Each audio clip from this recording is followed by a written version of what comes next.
This is Countdown to the Grey Cup with Bill Kelly, delivered by Purolator on the Ticats Audio Network. And welcome to another edition of Countdown to Grey Cup, brought to you by Purolator. I'm your host, Bill Kelly, of course. A little bit later on in the program, we're going to talk with the Hall of Fame quarterback, Henry Burris, who has a little more experience in Grey Cups. I mean, 3 rings he's got already, and a great career in the Canadian Football League. I always look forward to it. It's been a while since we've talked to Henry, but he's going to join us a little bit later on in the show. Right now, though, we want to talk about the Grey Cup Festival itself, of course, back to Hamilton, and an awful lot going on right now. Much of it is behind the curtain. We haven't got all the details yet, but that's part of the excitement and part of the drama. One of the guys who's very involved, of course, in promoting what's going to be happening Grey Cup week here in Hamilton is the guy sitting right beside me here, Tim Potocic from Sonic Onion here in town, and Tiger Cat season ticket holder and big fan too. Good to have you on the show today. You've been busy. We've talked about the football side of things, and Coach O and the team themselves, of course, are doing everything to make sure that they're going to be the home team again at the Grey Cup here. But you've been busy, too, trying to arrange what is turning out to be one of the biggest and best festivals in Grey Cup history. Now, I know we can't announce all the details about who's going to be doing what, but suffice to say, there's a lot going on that week, isn't there? Yeah, it's going to be an amazing week. We're integrated into a lot of elements of what's happening over the week. So, the biggest thing that we have on our plate is creating a festival in our downtown with closing streets and looking at James Street, sort of a Supercrawl ×2 in November. So excited for all the things that we're doing with the music stage. We have tons of local musicians, some really high-level, national level recognized musicians that are going to be performing, kicking off the festival. The slight little hints there, nothing specific, but I know it all. It's exciting to know it and not be able to tell people yet. I promised I wasn't going to twist anybody's arm, so we'll leave that for a future show. Yeah. And for those who may not have visited Hamilton or don't know the background here, we love street festivals in the city, don't we? I mean, you have been putting these on, Supercrawl, for a number of years now. It started off as a little Friday evening thing that went about 2 blocks on James Street. Now it takes up pretty much the whole north end, or all the way up James Street, all the way to the downtown core. Hundreds of thousands of people show up at these things, and it's just a big party, isn't it? Yeah, massive party. We're taking that concept and bringing it to the Grey Cup, basically. It's like we're a whole bunch of really cool activations, some things for everybody. Same type of concept that Supercrawl brings to the community. The Grey Cup Festival is going to bring to the community. It's bringing community together. Kids, families, grandparents, everybody of all ages. There's something for everyone. A really cool Christmas market that we're going to have, so it's the perfect time of year for that type of thing. So a whole raft of vendors and tents, and you can come down and shop. An incredible kids area that's going to be at the Armories with obstacle courses and tons of football activations. It's going to be super fun. Great music stage. Piles, like I said, of activations of fun things to do, like corporate partners that are bringing cool events and things for people to do of all ages. So it's going to be a real blast. You touched on the Christmas thing, and I wanted to touch on that too because we're having a parade this year. Yeah, Grey Cup Parade used to be a staple. They kind of got away from that in past years in past cities. But we've got the Christmas Parade coming up too, of course, the Santa Claus Parade, and it's really kind of an amalgamation of those two concepts, isn't it? Absolutely, yeah. And there's also a running race that's happening as well. And we're activating tons and tons of music, like hundreds of artists throughout all of the different elements of the Grey Cup Festival itself on the street, the things that are happening at the stadium, the tailgates that are happening at the stadium inside and out, the things that are happening at all the team parties. We're programming all the music for all the team parties. It's going to be, it's going to be a blast. I always want to remind people, I mean, I'm born and raised in Hamilton, of course, so we know that, and we know that the character of this community. But I always harken back to when George Stroumboulopoulos was doing his show on CBC. Remember the one was the 2 red chairs, and they were just sitting? And the late, great Gord Downey was his guest. And he was kind of doing quick Q&A. And one of the questions Strombo asked him, best place for live music in Canada? And Gord said, Hamilton. And he says it's buzz, and not just the local talent, but I mean there's a music community here. And when you talk to folks like Gord Downey and of course, well, Max Kerman and Eric Hells, but so many other great Canadian acts, they look to Hamilton. This is a happening and a hotbed for music, and musicians from right around the world seem to be aware of that. Oh, absolutely. I honestly, I think it's like the hard-working steel town roots of what Hamilton has. We're a big, small city. We have a tight community. The artists in this community are incredible, and they're coming here actually, which has happened, over the last sort of 20 years. Hamilton was always like, oh, Hamilton down the road from the big smoke of Toronto, right? But now we're finding like musicians and industry people from Toronto are like, Hamilton's actually quite cool. The word's out, and they're actually moving here now, so it's developing a whole other layer of community in Hamilton for music. When U2 played here a number of years ago at Cops Coliseum, sold out, of course. And I think a lot of people were shocked when Bono was, said it's great to be here. He says, well, I'll let you in on a little secret. He says, this is not the first time we've been to Hamilton. We've been here a lot. Of course, working with Daniel Lanois and recording some stuff here at Grant Avenue Studios. Some of the biggest musicians in the world from all musical genres have come here to record, haven't they? Oh, absolutely. Like, Dan's a pillar, and happy to know him. He's an incredible man, and he's brought incredible people here. Other people have brought incredible people here. You would be surprised, like, at the depth of the secrecy, the depth of the people that have come to this town, not just to record, but to also write with other people in town as well. And that just keeps happening. It's like from, the early Lanois years to now we're the Arkells and the people that they know, and Monster Truck, the Dirty Nil, Tara Lightfoot, Tom Wilson, just staple people in this town that wave the Hamilton flag everywhere they go, and when they go there, they bring people back here, and then those people also help wave the flag forward. I just want people to be aware of that, because I know we're not going to talk names yet. That's going to be coming in the next week or so, we're told. But Hamilton's very connected, and I think you'll be surprised at some of the names that are saying, yeah, we'll play there that week. And there's a lot for everybody to see. I mean, this is not just a 1 or 2 day event. This is going to be happening. What I love about what you guys are doing, though, Tim, we love to go to the festivals, and I think one of the best Grey Cup festivals was the 100th Anniversary Festival in Toronto a few years ago, because it was all centralized. It was all on Front Street. It was kind of one-stop shopping for a good time, and that's pretty much what you guys are going to be doing. I know there's going to be events in other parts of the city, but James Street is really going to be kind of party central for the week, isn't it? It is, but the one beautiful thing that we do have, I said it, we're a big, small town. Yeah. And when you bring things to Hamilton, it's all walkable. It's all tight. Of course, we're going to be doing things on James Street, but you can quite easily even walk from there to the stadium. It's not that far a place to go. But all of the activations and things that are happening downtown everything's walkable. And, walkable even in the winter. And so it's going to be a good time for everybody in the local community, but also people that are coming from outside of Hamilton are going to have a firm understanding when they get here and after they leave that they're able to, walk around to everything that's happening and it be so tight and exciting. Well, and it's going to be an eye-opener, I guess, for an awful lot of people that see what's happened here in Hamilton in the last 10 or 15 years. I mean, we all had to hit the pause button because of COVID, but we're moving on from that right now. We've talked about the music scene in Hamilton. There's an incredible restaurant scene that has grown organically, and James Street was really kind of ground zero for that, wasn't it? Where some fabulous eating spots, some great award-winning chefs have opened up businesses here too. It's a pretty cool place to spend a week. Oh my God, it's amazing. I have a funny story. So back in the early 90s when I first started my business, there was literally one place to eat across the street from us, and it was like this old school donut shop, and we used to call it Smoky Donuts because all the donuts actually tasted like De Maurier cigarettes.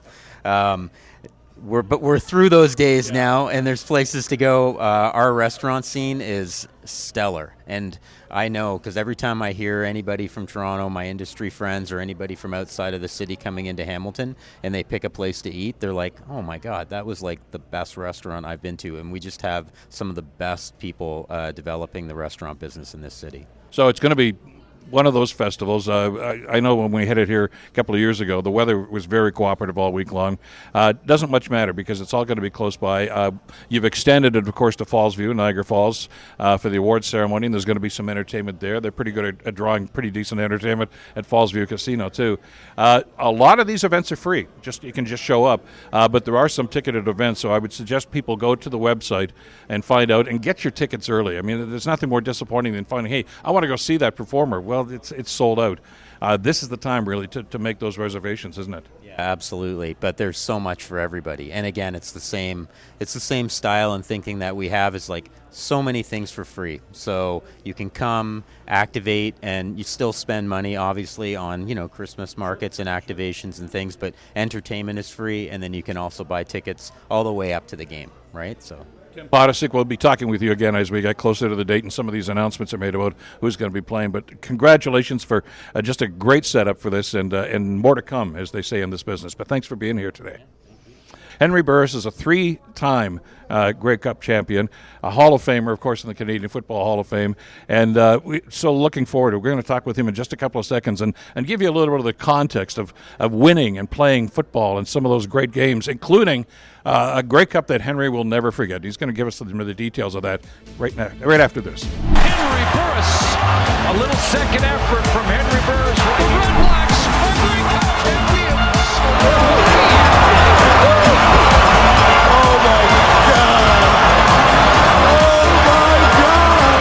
The Ottawa Red Blacks. Glad you're with us today on Countdown to the Grey Cup, delivered by Purolator. I'm your host, Bill Kelly, and this is time for our player profile section of the show. And this is always a treat for me because this is kind of like my, playing card collection coming to life with some of the all-time football greats. And that is an apt description of the gentleman who is going to join us right now. He is a three-time Grey Cup champion, Hall of Famer. Of course, it was a no-brainer when you look at his stats. Of course, he's in the Canadian Football Hall of Fame.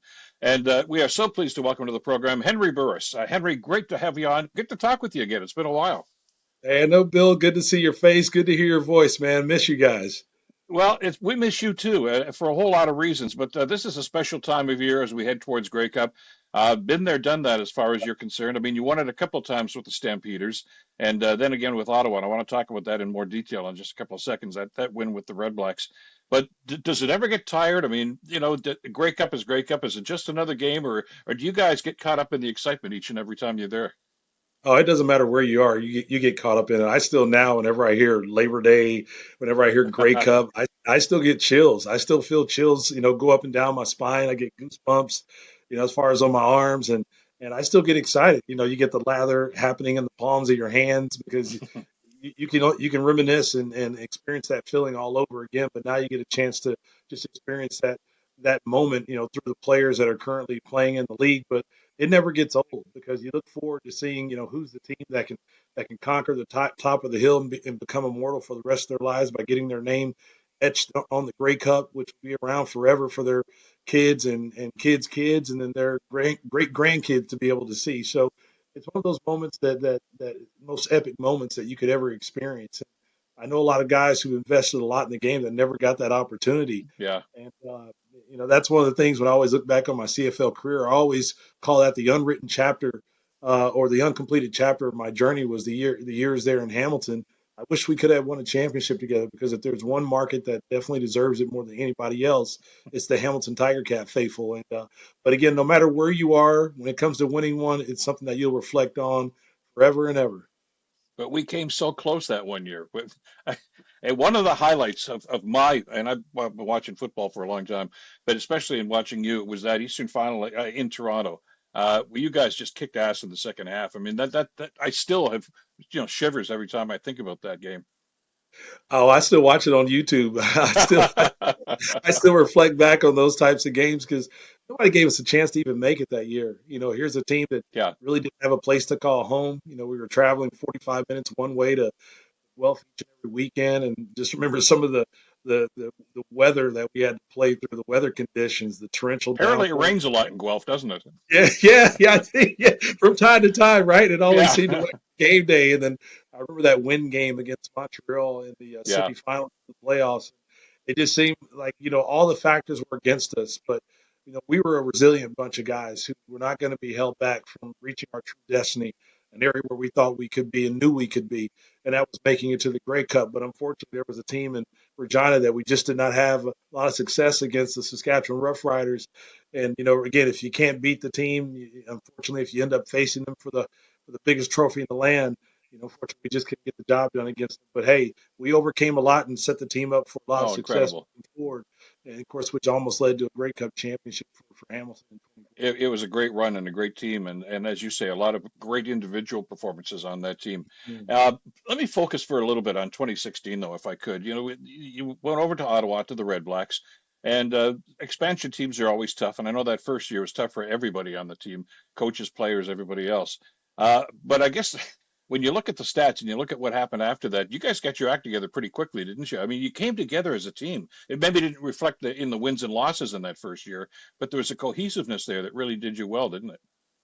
Well, we set the foundation in year one because we knew we were going to be a Yeah, young team, and I guess any moral victory was a victory for us because through the losses we learned lessons, and it allowed our youngest players to grow up quickly. I mean, like Abdul Kenna to a number of guys on that team. I mean, we had so many great young players that now are leading their team still in the Canadian Football League. Even Antoine Pruno is another one to name who played a big vital role as far as in our resurgence as far as in Ottawa and winning that Grey Cup in 2016. But we were baptized under fire, and the thing hmm, was having a great bunch of coaches, led by Rick Campbell, and also having Brock Sunderland and Marcel Desjardins in the front office, recognizing the areas that we needed to improve quickly. And it was going out getting guys like Chris Williams, a former Ticat, getting Greg yeah. Elliott, a former Ticat. And trust me, you know me, I was back there pushing buttons to help make those moves happen because I was like, well, if we could only get these two guys from Hamilton, it would be a real boost as far as to our chances to be that offense that we're trying to be. And getting guys like Brad Sinopoli and Ernest Jackson. But to me, the icing on the cake was getting Sir Vincent Rogers from the Toronto Argonauts to be our Yeah, blindside tackle and to allow me to be able to operate from the pocket with comfort. And to me, that's all we needed were the guys to help fill that nucleus up, within that locker room. Because when you have a bunch of young guys, you need vets who've been there, who've done that, who understand what success is all about. And we went out and we made those signs and those acquisitions to add to our locker room to put them within the fold. You just saw the nucleus and everything that was needed to bond our team together. I guess we can call it the gluten that's going to bond our team together. You saw it just meticulously happen throughout the course of the season as we yeah. got into that 2015 year, and just to culminate it, to have that big, unfortunately, got to bring it up, but the third and 25 play, with Greg making the catch and sending us to the Grey Cup, it was kind of like our entire journey and all the bad memories of Ottawa. It just seemed like the bubble burst when that play happened, and you just felt a sea of emotion occur, and it just seemed like it was on from there at that point. Well, and in 2016 was an odd year because, especially in the CFL East, I mean, it was a very, very evenly played division. Nobody ran away with anything. You guys kicked the crap out of each other all through the regular season, and at the end of it all, you guys were kind of last man standing. And we always wondered about if they got enough left in the tank. Uh, but you certainly did, actually. Of course, attending the Grey Cup that year. It was at BMO Field, of course, in Toronto. And my tickets, by the way, were right behind your bench. So we're Oh, watching the pregame warm up and everything, and figuring, and then all of a sudden, I said, "Oh, Hank's limping. What the hell's going on here?" And off you oh. go into the dressing room, and I thought, "Oh, please, God, you know, what happened, and what motivated you to actually get back up there?" A lot of people thought he's not coming back out because it looked like you'd really banged yourself up. Well, throughout the course of that week, I don't know what it was. It just came out of nowhere, it seemed. But I guess it's just a lot of wear and tear when, you're a 41-year-old quarterback trying to hang out with these 22, 23-year-old youngsters out there on the field and acting like you still got it. But, you know, the fortunate thing for me was, but really fortunate and unfortunate is the fact that during warmups, uh, I felt a pop and I felt a burning sensation and then my leg just locked. And me trying to extend the leg fully, I couldn't do it. Whenever I push off after taking a snap, and when I was trying to just run plays during our team takeoff during warmups of the Grey Cup, every time I tried to do something, I'd feel my leg just lock. And then whenever I tried to bend through that, I just felt the pop and I'd feel the burn, and it was painful. And of course, I had to say something right away because if there was something that the Sure. staff could do, if they could administer something to help either take away the pain or make sure I don't have to deal with the last 10% of my extension. Uh, I was thankful to have a staff that could do that. And, they, sent me into the locker room right away and they ushered me in there and they got to work immediately. And trust me, I've never been a guy to take any painkillers or anything, but man, those are the best painkillers I ever took. Uh, they adjusted my brace to make sure I couldn't fully extend it. I was ready to go, and even during the course of the game, a number of guys from Calgary, like Micah Johnson and Alex Singleton, were hitting me, and they were like, "Yeah, that hurt." I was like, "Well, actually, I don't feel it." So, but it's one of those moments where throughout all we have been through that season, I wasn't going to give up this moment. This was it. I knew before the game Yeah. it was it. I talked to my family. I told them that this was it. Uh, but for me, I couldn't let that moment pass. And I told the doc, I was like, "Doc, you can do what you got to do, because if I got to limp for my neck for the next 60 years of my life, it's worth it, because we're not leaving this building until we have that Grey Cup." Now you're too busy with your own situation, of course, but the guys on your team, as they see what's going on, I mean, they know that they're working on you, and they don't know who's going to play. And I know the attitude you've always said with football is, okay, next guy up. If this guy can't do it, the next guy up will fill in there, and that was going to happen, I suppose. But just to set the drama here, for those who may not remember that incident, uh, you go in there, of course, and then they've got the pregame stuff that's going on and a little bit of entertainment, the player introductions, and the teams come back out on the field, and still no Henry. All right, we don't see Henry, and we think, oh, that's it, he's done for. And then, like Superman with his cape, all of a sudden, out of the locker room, you come jogging out there, and I figured, how in the heck did they get him game ready for this? But it looked like there was absolutely nothing wrong. You had to be charged with such an adrenaline rush when you went out onto the field. 100%, because you go from a moment where you're thinking, that's it, I'm not playing.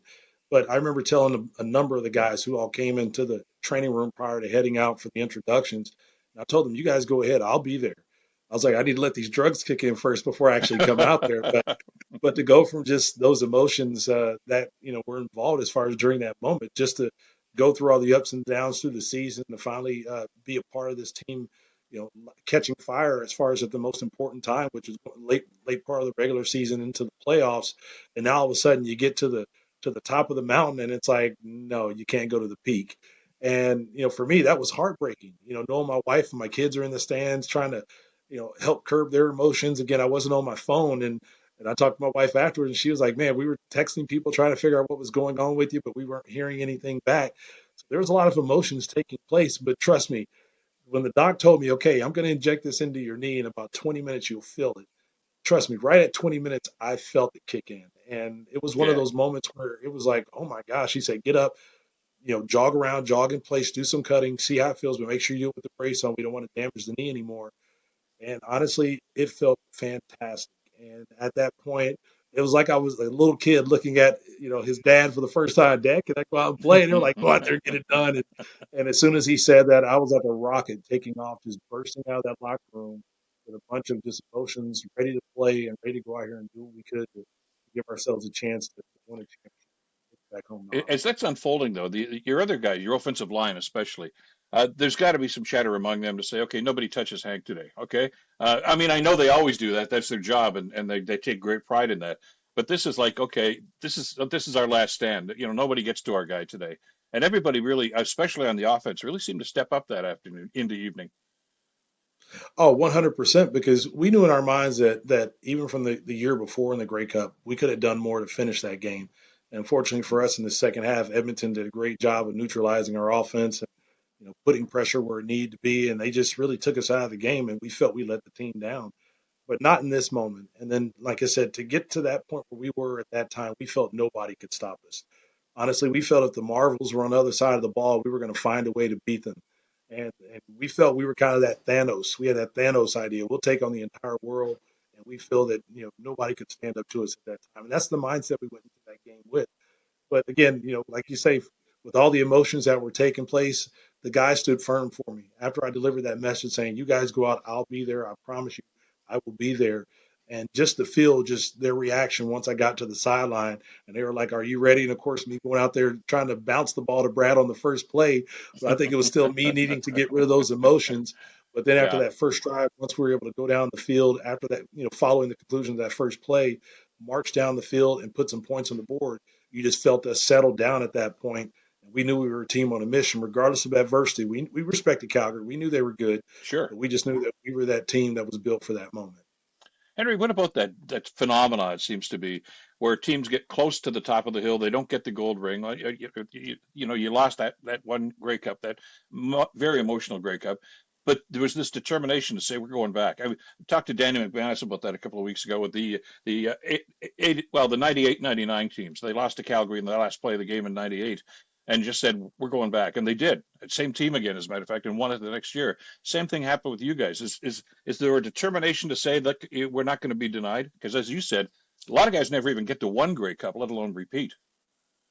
Well, the fact that we made it to two Grey Cups back to back for us, we thought that throughout that entire week in Toronto, nobody even mentioned that. They're like, "Oh, Calgary's the greatest thing since color TV and this and that," Hmm. and we're like, "Well, hold up." To get the two Grey Cups with an organization that's only been in existence for 3 years is quite the feat in itself. Yeah. We deserve the hat to be tipped to us as well, but unfortunately, we were like just the other guys. You know what I mean? As far as coming into this Grey Cup, and we were motivated by just a culmination of everything that was taking place that week. And of course, you get to the award show and a guy who hadn't dropped the ball all year, which really never happens for a receiver in a competitive league like the Canadian Football League. And then to hear some of the speeches, meaning Ernest Jackson lost to Bo Levi for the MOP, but to hear some of the speeches that were taking place, just like, why are we even here? You know what I mean? But Yeah. we knew deep inside our locker room, with as smooth and as execution during practice was all week long, we knew what we were going to make happen when we stepped on that field. But the thing is, to be able to overcome adversity and know what the true goal is and never to lose sight of that is what the difference was. Because you just saw how Calgary, once they felt our first punch during the game, we staggered them some. Yeah. For us, we were able to duck and dodge all their punches, and we were able to throw some haymakers here and there, and really make them stagger against the ropes. And then once they were able to start landing some blows in the second half, yeah, we staggered a little bit, but we regained our focus. And really knowing how to deal with adversity is truly the way to get to the top. Some teams have it, some teams don't. Regardless of your record, it's all about how you can finish, but do you have the experience to know what that means and what it takes? Well, it's one of the great Grey Cup moments, and the comeback and the fact that you guys won it in your second year in spite of all that adversity. I got to ask you, just in catching up, that's why I'm so glad you had some time to talk to us today. When you finally hung them up, you got into the broadcast business. You did the CTV morning show, of course, up in Ottawa for a little while. Of course, you were on the TSN panel. You're good at it, but really good at it. You got that with all of that personality that everybody just loves about Hank. But I guess football's in your DNA, isn't it? Well, football has always been a part of my life, especially growing up in the state of Oklahoma. And when you're born there, the first thing they ask is what position is your son going to play? I mean, that's how my town was. It's a town of over 2,000 people.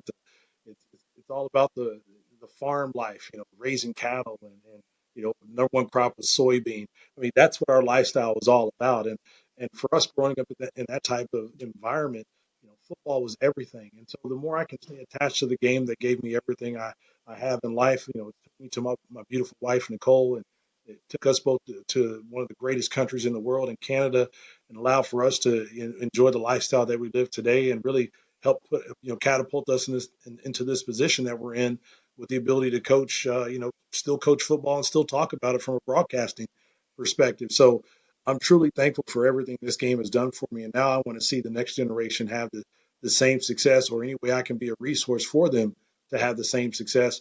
I want to make sure I can continue to do that. But also when it comes, to being a pillar, for me, in my mind, the greatest game on the face of the earth being the Canadian Football League, I'm here for that. I want all that smoke. I want to acknowledge people as far as on what this game does for people, just how much insight you can learn from it, and especially the lessons that I learned while during my playing time. I'm able to, as far as enlist that when it comes to players now from the coaching perspective. Well, if you can teach some of those young kids to play quarterback like you played quarterback, look out, world, because it's going to be something to see. Henry, great catching up with you again, and especially this time of year, we kind of wax nostalgic about some of the great Grey Cups, and boy, your name comes up a lot. Three-time Grey Cup champions. Not too many guys anywhere can say that and brag about that, but you've earned each and every one of them. Thanks so much for spending some time with us, and stay well. I know we haven't seen and heard the last of you. Hey, Bill, you're the man. I always appreciate talking to you, brother. You guys take care as well. You take Take care. Henry Burris, Grey Cup champion 4 times. And that's it. We're wrapping up now. Countdown to Grey Cup is, of course, delivered to you by Purolator. You can catch the program, of course, anywhere on the Ticat Audio Network, on YouTube, Spotify, Apple Podcasts, or wherever you get your podcasts. And to check out some of the events that are coming up for Grey Cup in Hamilton this year, just go to greycupfestival.ca. I'm Bill Kelly. We'll see you next time.